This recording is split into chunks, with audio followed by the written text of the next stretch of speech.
And so I had to learn to not try to write the story of what's going to happen.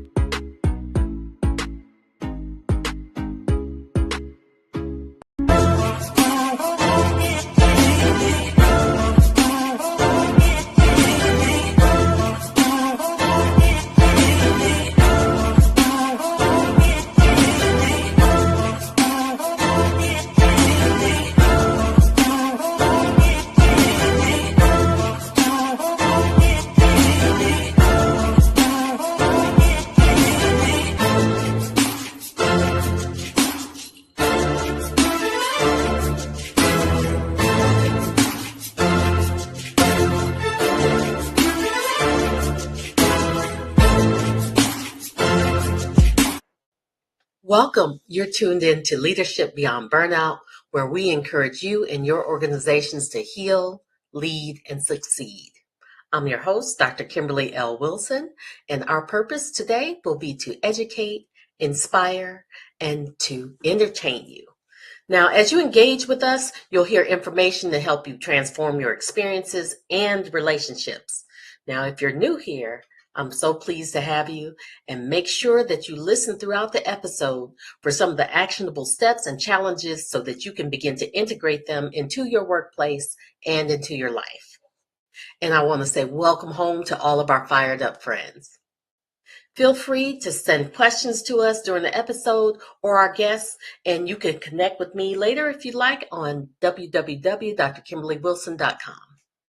This episode today is sponsored by Leadership and Resilience Consultants, and their mission is to create healthy workplace cultures and to give women tools to recover from and prevent burnout. Let me share with you now a little bit about our guest. Today's guest is Kirstyn Allen, and she is an award-winning sales and marketing leader who has contributed millions of dollars to Fortune 500 tech companies throughout her career. Now, she leverages that experience and knowledge to coach experts on landing more corporate contracts using simple client attraction system.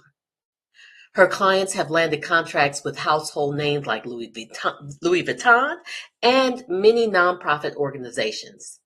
In addition, she serves as a certified international leadership trainer and coach to corporate clients across various sectors.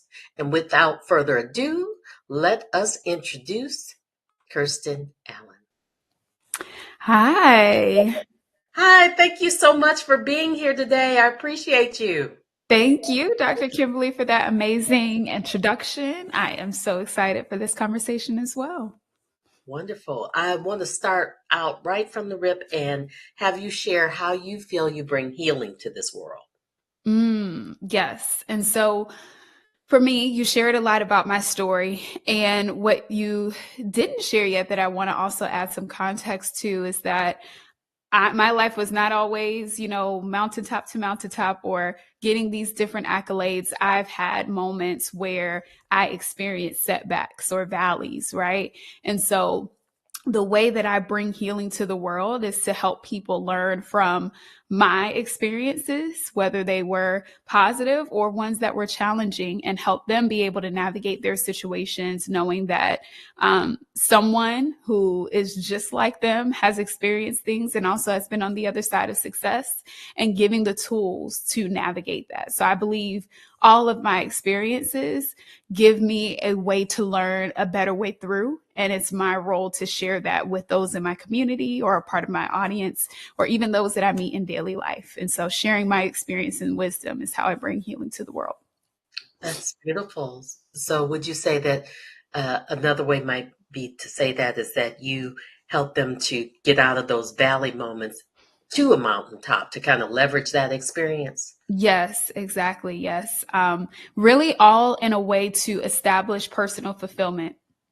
When I look back at my life, all of the different decisions that I've made or things that I was desiring to go after, all were tied to my version of fulfillment. So success, fulfillment on my own terms has been something that I have really been all about, and challenging what's considered the status quo. And so a part of leading and guiding people through that is helping them to tap into what's their honest truth of what they desire to have, and building the steps around getting to that, and not just the version that we think we're supposed to have. So, Okay. So yeah. when entrepreneurs or different companies come to you, is there a level of burnout that they've experienced? That are they looking for something different? Please share Yeah. something about that. Absolutely. So, yes, typically when people come to me, they are experiencing, they know they need to make a shift. So, you mentioned the both sides, so I'll talk about them a little separately. With the entrepreneurs, they know that they want to make more in their business. Maybe they're kind of burnt out with how they're doing business right now, hustle and grind, trying to find a client every single, day. And the grind of that is something that they, recognize is not it for them. They know they have more. They just don't know what that could be. And so through the work that I do with them is helping them to get out of that and see different ways that they can be able to move their business forward. And so that's the kind of burnout, the work, the stress, the grind of trying to get the next client, and helping them find a way to still make what they desire, but do it in a way that's more authentic and allows them to get out of some of that hustle and grind. On the corporation side, little similar, um, in that these organizations, can we pause? Because I'm gonna have to use at the door. I don't know who this Yeah. is. Hold on one second. I'm so sorry. No worries. Oh, yes, I'd love to hear about corporations too. Okay. Yes. So with the corporation side, they also come to me when their employees or their leaders are experiencing a level of burnout and stress, which typically we find at the higher levels, mid-level management, all the way up to the executive level, especially in high-paced organizations that experience a lot of change. Those can be organizations that need to have someone who is a coach or guide to those leaders to provide them with a simple step process of how they can get out of that burnout, how they can build resilience through the different things that may come their way as a leader. And so typically organizations recognize that they want to keep employees happy, and productive. And maybe they've experienced a lot of turnover or, people going out on extended leaves, and just trying to figure out what they can do to support their employees throughout life. I think one of the things I feel is happening in this space is there's no longer this separation of, I go to work, and when I leave, I kind of close my office door and, just going about my way into life. There is now this combination of both life and work. And it's not just work-life balance. There's literally a combination because so many people are working from home. And so now you work where you live. And so there really isn't a close the door moment. And now I can just decompress and be, mom or wife or whatever that may be. I'm all the things all the time. And so I think companies are now recognizing that they need to add support to their employees, especially at different levels, to support the whole person, because it's no separation. And that's where stress and burnout can continue to play up. But with the right strategies in place and support, you can be able to help navigate them through that. And that's a part of what I've understood and been able to do with folks that I've worked with. So let me make sure I understand this. So when you come in, it's partially they're asking, hey, support these employees because they're having a hard time with the systems that we have in place and how we work and how we do business. Many of them are not looking at like, hey, our system sucks. We're on all the time, and we want to change that. They want to support the employees to fit into the system. Well, I think that it's probably both. It's just my particular role is more so on the people. But I do see companies looking to figure out how to do things better all around, not just with the individuals, but also inside with their processes and things of that nature. But what I have known to understand is that the human capital is the most valuable. And so even through, focusing on those different pieces, the people, those are the folks who are going to create the innovation to be able to speak up and say, hey, here's how we can do this differently. Or here's, my ideas that I want to bring to the table on how we can be more effective in this particular area or something to that effect. And so Right. focusing in on the people, while that's not the only fix, it does open the doors for innovation, for people to again be happier, have higher morale, want to stay with the company. There's so much going on right now in the workforce in terms of turnover and the amount of time that people stay in a position before moving on has greatly reduced. And Yes. so with companies, their biggest thing is how can we make sure we are not spending so much to hire the next person and train them, because those things do cost a company. And so whatever they can do to keep the people that they have, if they're good, if they're producing, they just need a little additional support to go through what we're all going through right now, then Mhm. they're going to invest and do that. Okay. So it's almost like help them to get more resilient while we possibly engage in some of the systemic change, but we need to keep our employees stable before we can turn things around. Yeah, absolutely. I think that's one of the key areas, at least from my perspective, of Mhm. how companies continue to thrive is really to focus on developing their people. Who are the people that are going to, change the systems and the ways of doing things? So I think it all kind of works in a cycle. Mm. And when you go in to help some of these people, do you find that they're as one gender more than the other, or one um, level of leadership that's impacted more? So it's definitely at every level, there is a need. I think that typically with women leaders, especially, there is, if you remember how I was saying a moment ago, the blend between life and work is one of the things that can kind of trigger that burnout if you don't know how to manage it correctly. I think that is a pain point for women more often because we wear so many hats. I just think about myself and others who are like me working from home. I have a young son turning 4 this month that is here with me while I work. So my work days don't look like some of my counterparts because I have to stop and I have to make lunch and snacks and Right, look at the next Paw Patrol thing that's on TV. And so all of those things are a part of my work day. right. And so I think for women, because we often take on all these tasks, even if you're not a mom, I think we're always mothering over something, whether it's a dog, a plant, another Parent, family member.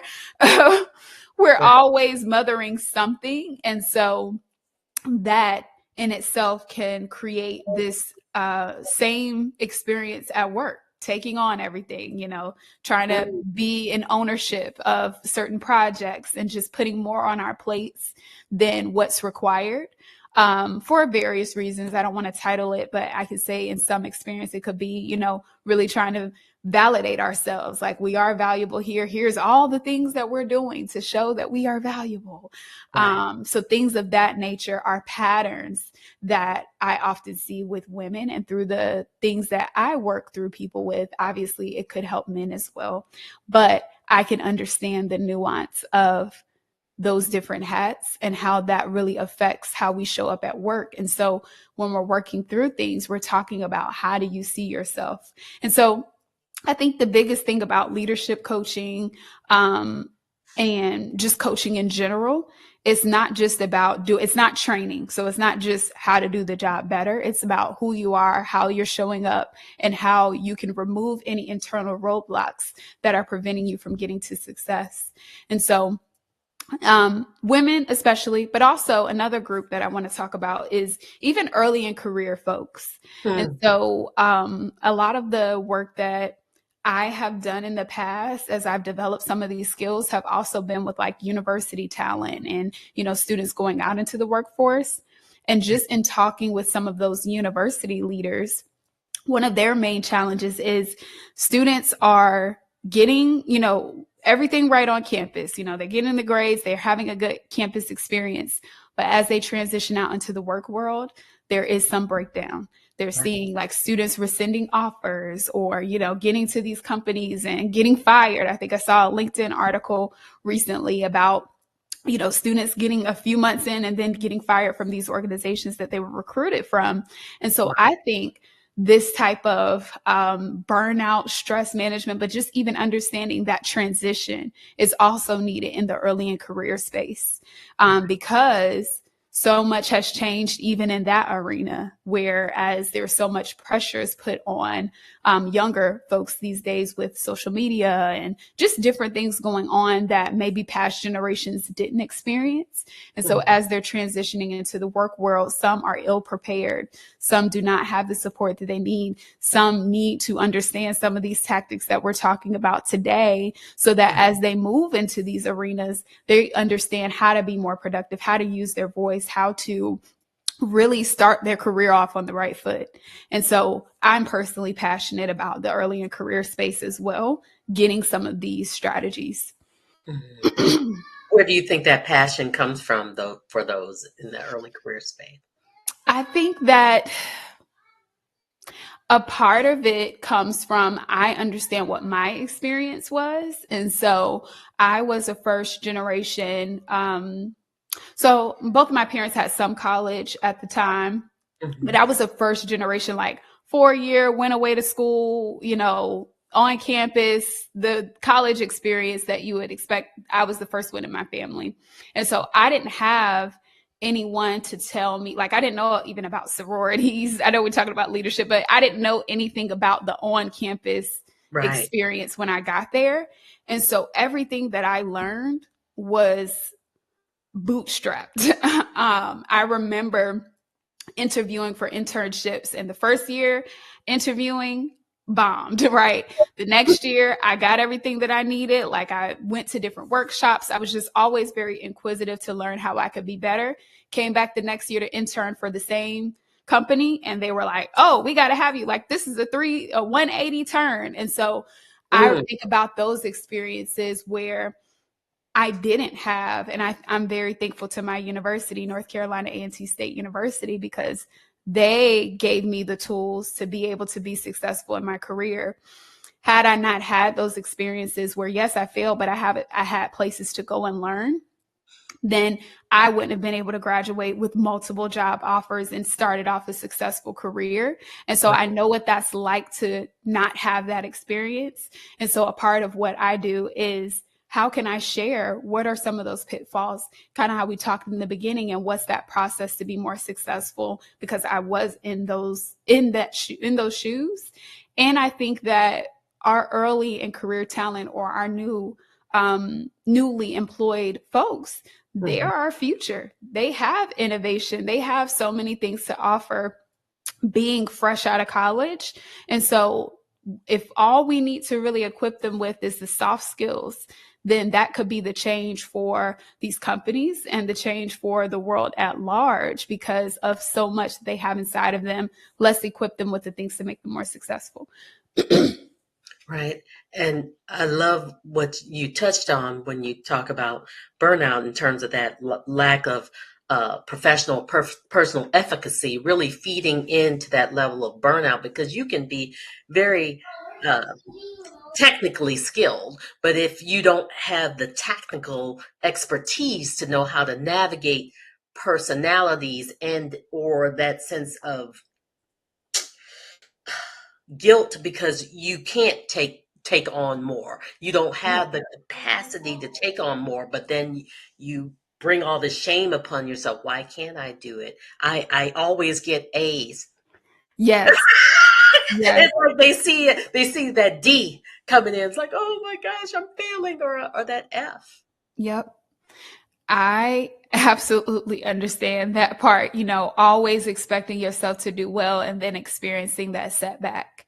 That is real. And I think that that's a part of the tools. And so what I actually used to think a lot for a lot of my life is like, oh my gosh, I need to fix myself. Or, maybe people might be thinking this as well. Something is wrong that needs to be fixed when you go through these different adversities. And what I really learned is that people who are successful, or even just people who manage their stress and keep themselves very even keeled, it's not that they're like, they fix themselves or anything to that effect. What they do is they have the tools to be able to navigate the same situations anyone else goes through. Right.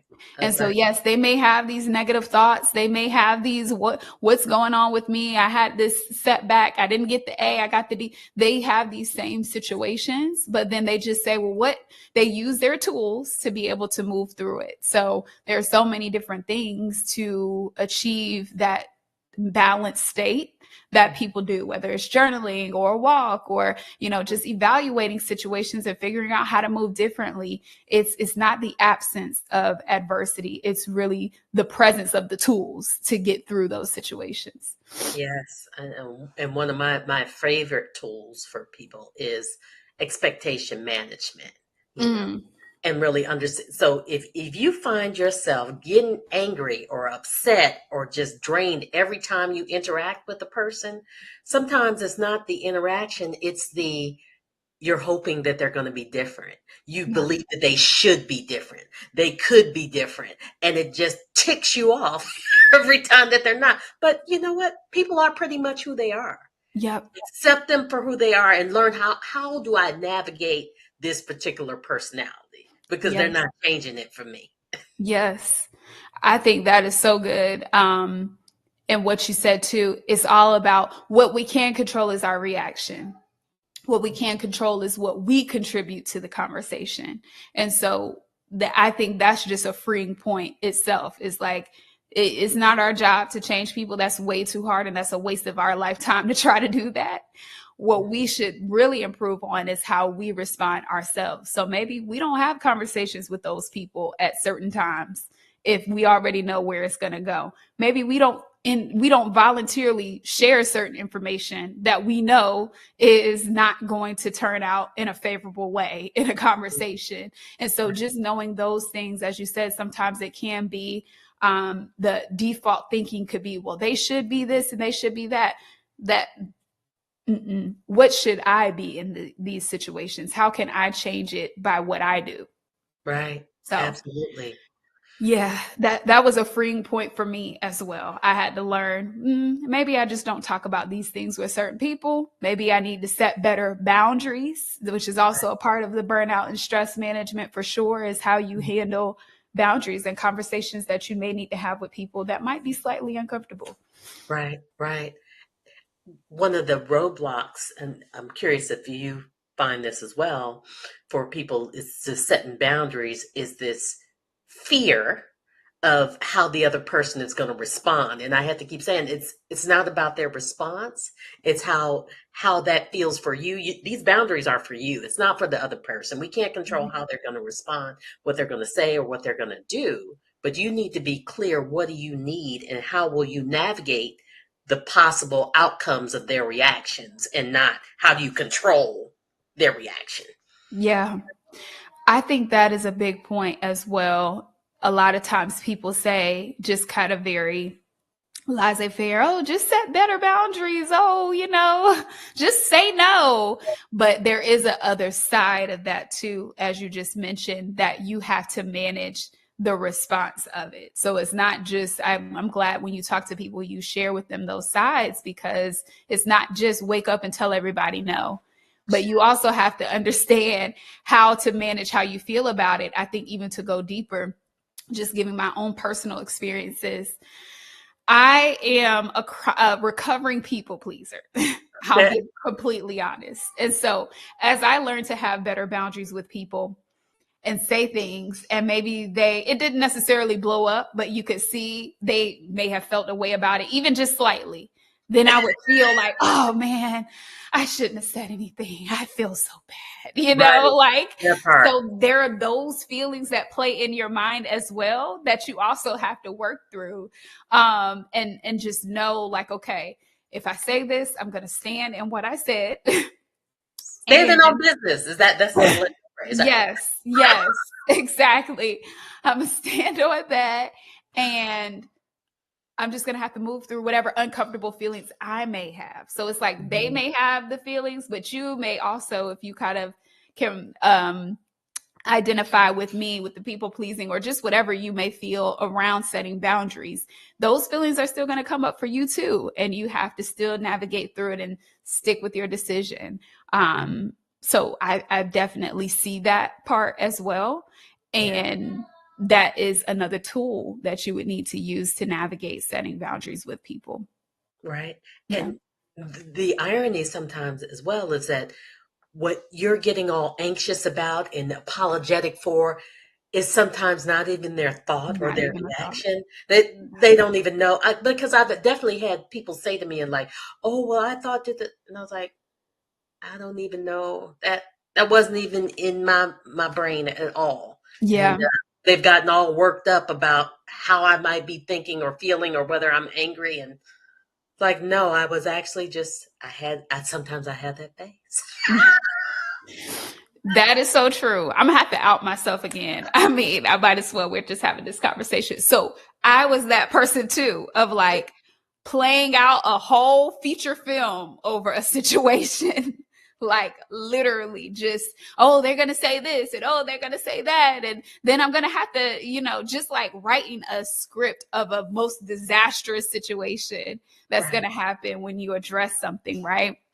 And I cannot tell you the amount of times that what has happened, what you said has happened to me, of like, oh, they didn't even, take it that bad. Or, oh, this wasn't even an issue for them. And so that is stress and burnout in itself that's not even needed. I spent so much time, days maybe planning out this whole conversation, thinking it was going to be so negative, just creating this angst around it for Right. literally no reason. And the So, stress and wear and tear on not just your mind, but your body, that increased heart yes, rate, the sweating, the yes, fingernail chewing, whatever you're doing, yeah, and it's all for naught right. because the other person could care less. Oh, okay. Exactly. Exactly. Exactly. You're here thinking it's going to be the worst conversation ever. And like you said, that the response could literally just be okay. And so I had to learn to not try to write the story of what's going to happen, because it's just been too many times where that has happened to me. And I'm like, I really drained myself over this, like to the point of almost losing sleep over this conversation. And this person was, living their life, doing their thing. And I'm over here upset about the situation. And so I just really started thinking like, I can't give situations or people this much power over me. That Right. to me just doesn't feel healthy. So again, it's not on them, it's on me to change the way that I approach situations, the way that I look at it, and instead say, you know what? Whatever the outcome is, I'll have the tools and the knowledge to deal with it then. I don't need to write the script now because of my past experiences, and just trust myself that I'll know how to deal with it when the situation arises. Yes. I'd love if you could share either one of your favorite resilience tools or how you navigated a valley moment. I'll let Oh, okay. or both. Yeah, or both. I love that. So I'll talk about a valley moment for me. And it's in particular to how I even got to this work or how we're even on this podcast today. Okay. So, valley moment for me was in 2021. Yes. So we all know what happened in 2020. In addition to that, what you don't know is that's when I had my son, October of 2020. Literally, that month that I was having my son was the first time that they started even opening up to allow your partners to be in the delivery room with you. Oh, So wow. that's like how thick I was pregnant throughout the whole pandemic. Right. So you can just And when imagine. nobody wanted to go to the hospital. Right. Nobody wanted to go to the hospital. I had to sit outside for my doctor's appointments, call in. They had to escort you in. Like, it was totally different from what you would think, Right. when you see pregnancy and all those things with other family members or even on TV, right? It was just a different experience. And so Yeah. that created a lot of stress in itself. Just thinking like, oh, I'm going to be in there by myself. And, you don't want to get sick because you're hearing all these stories about women who catch even the flu and things happen, with pregnancy. And so that was a lot of stress. And at the time, of course, I was working from home with my job of how I started to learn to do these contracts and everything. That was my actual profession, working with universities, government entities, selling products and doing, big contracts, as you mentioned in the intro. And so I was traveling before the pandemic. And then, of course, when the pandemic happened, which I thought was only going to last a couple of months at first, I was totally wrong. I was at home. And so that was around the time that I also found out that I was pregnant. And so working from home went well. And then I had him and I went on maternity leave, which of course was perfect. I had a very generous maternity leave. And then came 2021, going back into work, and then hearing that my company was thinking about going back to travel and back to the office. Now, at this time, I mean, even at the time of this recording, COVID is still going around, but definitely in 2021, it was still around. And so I'm looking down at my son, like he's here with me. I've been able to kind of manage things. And I'm like, I really don't want to have to put him in daycare or lose that face. Yeah, I was like, oh no, I can't do this. It was just my personal experience. I don't know if other people who had children during that time have the same like protection or covering over them. But that's how I felt at the time. So I'm like, I got to balance this. And for me, the job became a little bit more stressful. So it was like the job itself, the looming thoughts and noises of going back into the office and back to travel, and then having a newborn. My husband worked outside of the home throughout the whole pandemic. So it was just me and my son doing all the things as well. And so at that time, the valley for me was like, something has to change here. I'm not willing to do some of these things that would make this work for them. Because it won't work for me. Like it was just a no for me. And so I just remember like, okay, I'm going to have to make a pivot here for myself. And I know sometimes that's hard, because it's like, oh, well, I've built this career, it's paying all this money. A lot of people get tied to that. Right. But what I've learned to trust, and it takes you to get to this point, is like, I can create anything in any place. And so my end all to be all is not in one particular area. Yes, I do value, the work that I do and showing up and giving my best, but I can't get time with my family back. Right. I can't get like my peace of mind is not for sale. Like certain things it's just a no for me. It should be for everybody, even at me as a company. I understand that, I have not employees, but I have people that work for me right now and eventually will have employees. And I would expect them to. Don't sacrifice your peace or what you feel is a step for you personally for a job. No, There's more people, there's more opportunities. Like we can shift things around. And so long story long, because I'm going into the details. But I decided to make a pivot at that time for a job that allowed me to 100% work from home, and that had a lot more flexibility knowing that I had a son. So I was able to take what I had, do transferable skills, and land a job in marketing, still in the tech space, which is where I was in the previous career, and allowed me to get even more skills and more introspection around contracts, but just also around like marketing and how the big companies do it, to be able to fuel my skill set, because I always had interest in entrepreneurship. I just had to get to a point where I was ready to do it on my own. And so that is kind of where climbing the mountaintop came in. So just like being in that space of with my son, trying to figure out what was going on, to saying, you know what, it's time to move, and let's figure out what we do have in order to move forward. And at that time, I didn't think of it as a framework or a process or anything like that. But as I was thinking about, teaching this and showing other people how they can get through these moments, I did break it down to a simple methodology that I call the 3D method. And essentially that is, each D stands for declare, discover, and do. And so the declaration is so important, because if I think just not about that experience, but in every experience in my life where I achieved anything, it started off with a bold like declaration, like, okay, I'm going to find something else and move on. When I went to college, everything was against me to go out of state. And I was like, nope, this is where I'm going. I experienced it. I knew I was supposed to be there. Whatever I got to do, I got to make it happen. So that declaration is like an anchor for me. Like, okay, this is happening. And then the discover piece is like all the pieces that you need to put together. So typically we need people.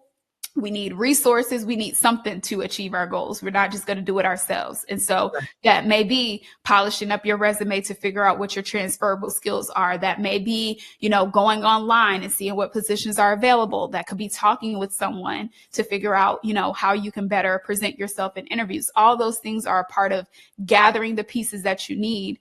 And really what my mentor calls it, which I didn't think of at this time, but she says giving God something to bless. So taking these steps are like, okay, I'm gathering this information. Like, I'm serious about this. I'm doing what I know to do. Right. And so that's what the discover piece is. And then the do is when you're actually putting everything in process. So now you're going on those interviews. You've gotten your information. So now you're going to your interviews. You're, if you're, say it's a business venture, you're putting yourself out there, you're recording a video, you're putting up a podcast, something to that effect. You're actually making the steps. And so through that 3-step process, I'm like, oh, this is how I've been able to, at a high level, if I had to sit down with you at brunch or something like that, these are the steps that I was able to take in order to get myself out of the valley towards personal fulfillment and achieve those things that I felt were important to me.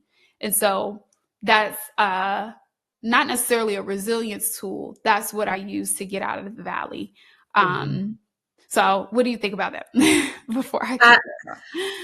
Well, I love that. One of the pervasive thoughts that was coming to me as I was thinking about that, I could see a little bottleneck if someone gets into that analysis paralysis, right? They gather all the things, and then rather than moving forward, it's just like, I don't know what path to go through. So you've got to be really committed to that 3D process then.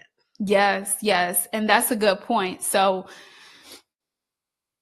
and I think really that declaration moves you forward.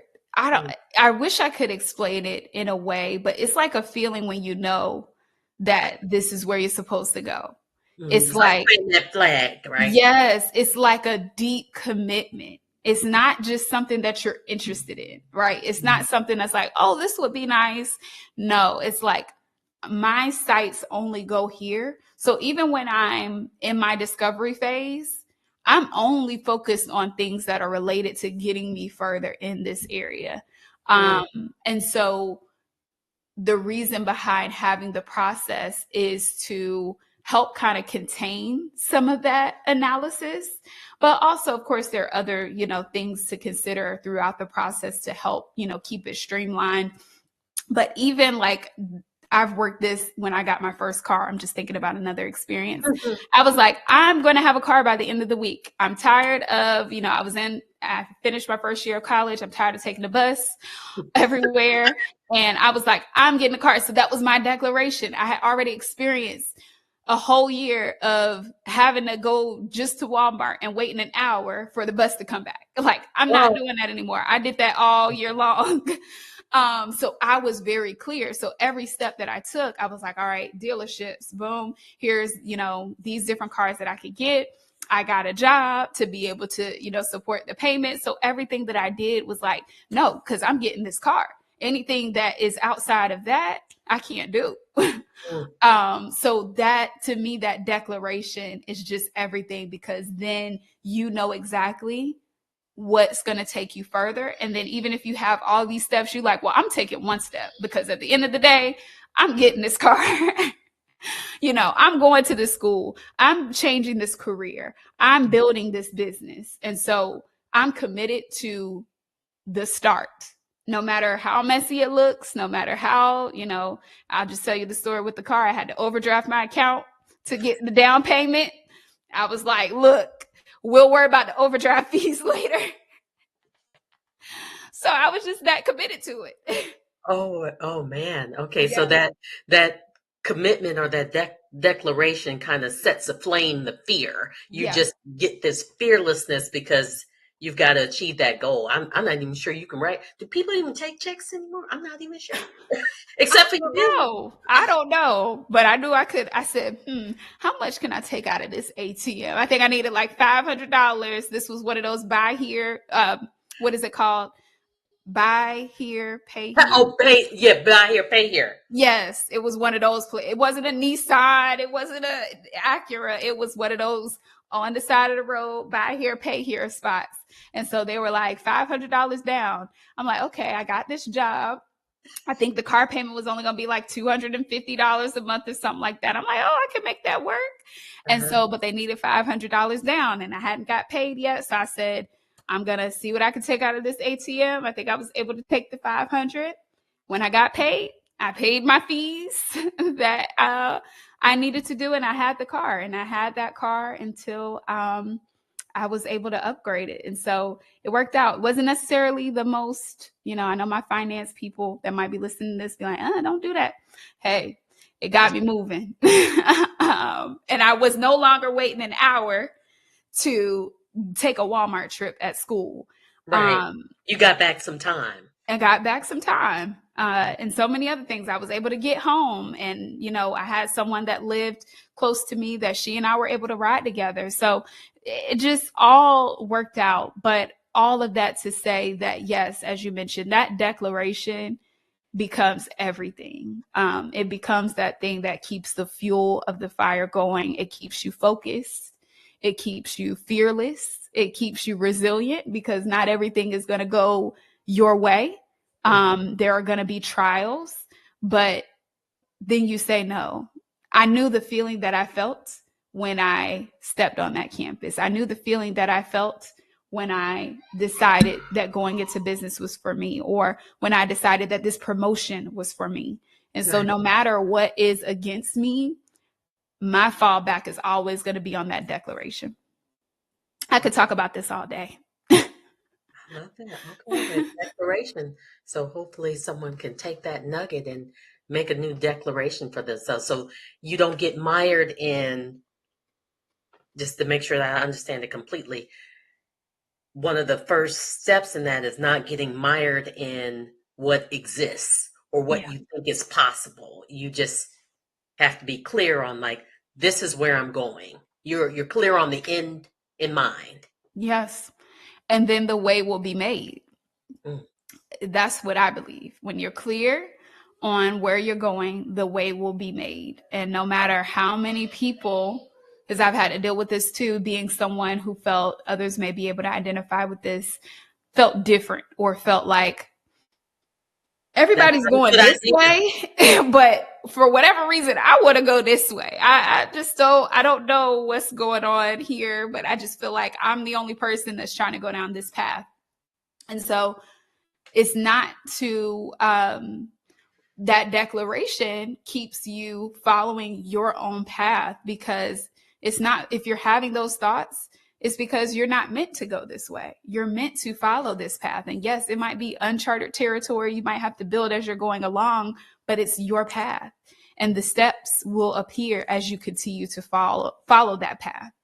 Right. I just strongly believe that. And I think more of us, I hope, are empowered to follow those paths and not allow ourselves to get too caught up in what I call the status quo or what everyone else is doing, the American dream, and all these different things, because we're preventing ourselves from the beauty or the innovation that we could bring to the world by just following our personal paths to fulfillment or to what we feel we have to bring to the world. Okay. And what I love about that is that sometimes you may have to, even though everyone is going that direction, you may have to find the people that want to travel in that direction too, to be the wind beneath your wings or to give you even more motivation because you create this energy or this synergy from this collaborative effort, everyone creating a community Yeah. of those that want to do the same thing. Yes, I think that's a good point too. Once you start to go down that path, you'll find that there are others actually. Um, that's something that I didn't think about originally. I'm just like, I'm just a lone wolf. I just feel, like I'm a misfit. I used to kind of say that sometimes Mm. until I was able to find communities where I'm like, oh my gosh, There's a bunch of misfits. wow. You do think like me, but had I been so consumed with trying to fit in, I would have never found those people. Mm. So I think that's a good point to point out. Like there are folks, but who you have to look like that person. If you're looking like an imposter trying to fit in with a group that you're not, you'll never find that path or those people. Right. Wow. Now, I'm not going to let you loose with your favorite resilience tool. Yes. Oh man. So I use a lot of tools now. I'll say one of my favorite ones is so I have a lot of sticky notes around my mirror, my desk. I have one right here, actually on my computer. It says, how can you be your best in this moment? These reminders are good resilience tools for me because it gets me out of my head. I think one of my most challenging attributes that I sometimes have to overcome is the thoughts in my head. And Mm. so if I can continue to pour in positive thoughts, whether it's through these notes, whether it's through reading, whether it's through journaling, going outside and just stepping outside of my head allows me to see like, okay, like what's real? What is actually true in this moment? How can you step away from the desk and just go outside and just hear birds, hear the leaves, Yes. and remind yourself that everything going on in your head is not um, True. right, is not true, is not the only thing, like it's not the end all to be all, right? There are other perspectives. There are other things to look at outside of work. So you don't have to only be consumed with these thoughts. And so those like reminders around my desk, those opportunities that I get to do, like breathing exercises just to clear my mind Hmm. are so helpful. And I think for anybody who would identify as an overthinker or maybe a person who does a lot more, there are people who do a lot of talking and there are others who do a lot of thinking and they're quiet and they're processing information. And while sometimes obviously that's a benefit, on the same token, you can also be processing negatively and overthinking situations and getting all in your head. And sometimes we just have to shut that down and just like, I also have another sticky note on my refrigerator next to the water dispenser because I'm always getting water. And it says, what's one thing that you can be grateful for right now in this moment? So as I read that, I can immediately go, oh, what am I grateful for in this moment? And get out of all of the negative stuff. And that keeps me resilient and able to continue my workday and limit some of that stress and burnout because I'm continuously consuming positive things. So it's a Right. lot, but these notes are some of my favorites. Okay. And that happens to be one of I call it post-it therapy, one of my favorite tool for clients.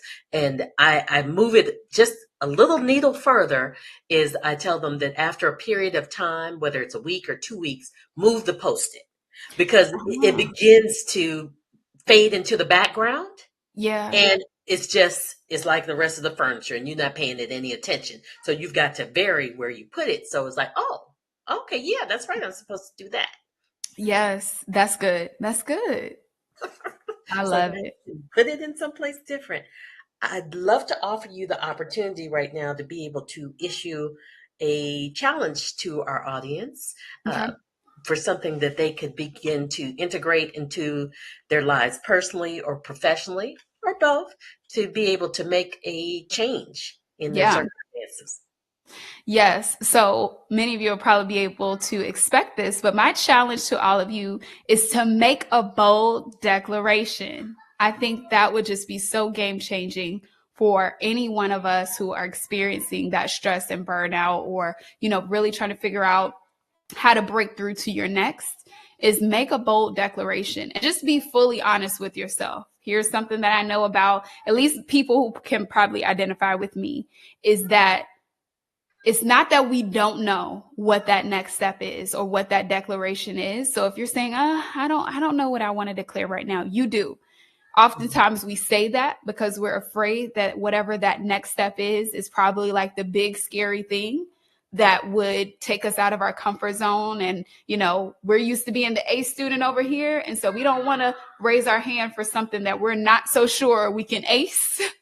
Right. Again, for people who identify, similar to me, I'm like that. I'm like, I was doing good in the regular classes. I'm not sure I want to raise my hand for AP right now because then it's going to be all the A students in the regular class, So that's a whole different ball game. And Right.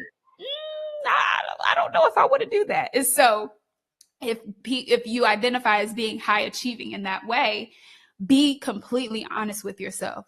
What is that AP level version of your vision that you desire to do, and declare it, right? Be honest with yourself and say, I am moving in this direction, whether it's I'm going for this higher promotion that, hey, maybe I don't know everything to get there, but I know that it's something I desire and something that I am capable of.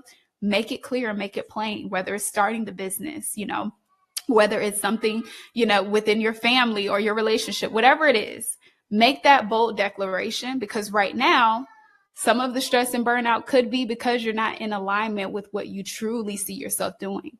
And so as you begin to start with that declaration, you can begin seeing yourself as that next level version, and going towards that will start to peel off those layers that you may be experiencing due to not being in alignment with that. So bold declaration is my challenge to you all. And I would love to hear what that declaration is, and be able to, get your DMs on social media and hear what that is after you check out the episode. Beautiful. Thank you so much for being here today. Absolutely. This was amazing. Thank you for having me. Sure. And until next time. Thank you, everyone, for joining us today. This has been Leadership Beyond Burnout. I'm your host, Dr. Kimberly L. Wilson. You can find us here every Thursday at 5 p.m. Eastern Standard Time and 2 p.m. Pacific. Until next time, we'll see you then.